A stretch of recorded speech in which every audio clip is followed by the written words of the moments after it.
Coming to you from Orange County, California, this is the JuggLife podcast with Max Ada and Chad Wesley Smith.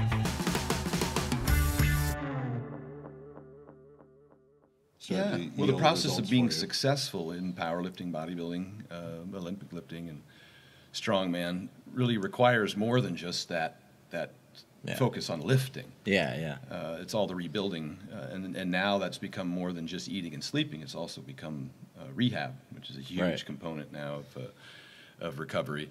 I was here for your seminar, and I can't remember which of the presenters said it, but he said you can train as hard and as often as that from which you can recover, and that is you couldn't put it any better than that. And so when you start to realize that, and I mentioned this in a rant where I said that the more you eat and the more you sleep, the more you can train, and the more you train, the more you need to eat and the more you need to sleep, which then allows you to train more, which then it just keeps going. And so you just keep spiraling that up towards being able to train as much and as hard as you possibly can, and then you become consumed by all of the obligations.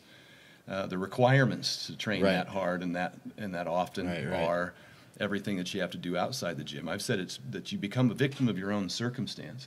If I want to hold on to 250 pounds of muscle, then I have to eat 6+ times a day, and I have to train every so often. It's like you're putting yourself in this in this prison almost where these obligations start to fill, and every step you take towards getting better requires more commitment.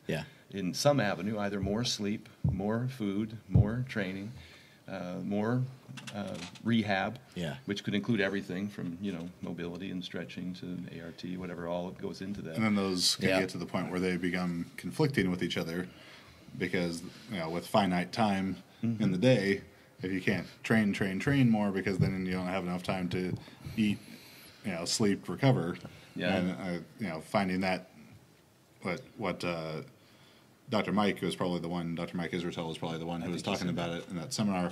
We talk a lot about the idea of maximum recoverable volume. That maybe could you do more training? Yes, but would it be something that you're able to recover from and be useful to you? And we've gone on now to even expand the idea of MRV to now talk about MAV, maximum adaptable volume. That not just the most that you could possibly do and come back to survive the next workout, but to have enough in the enough resources to be able to recover and improve upon that.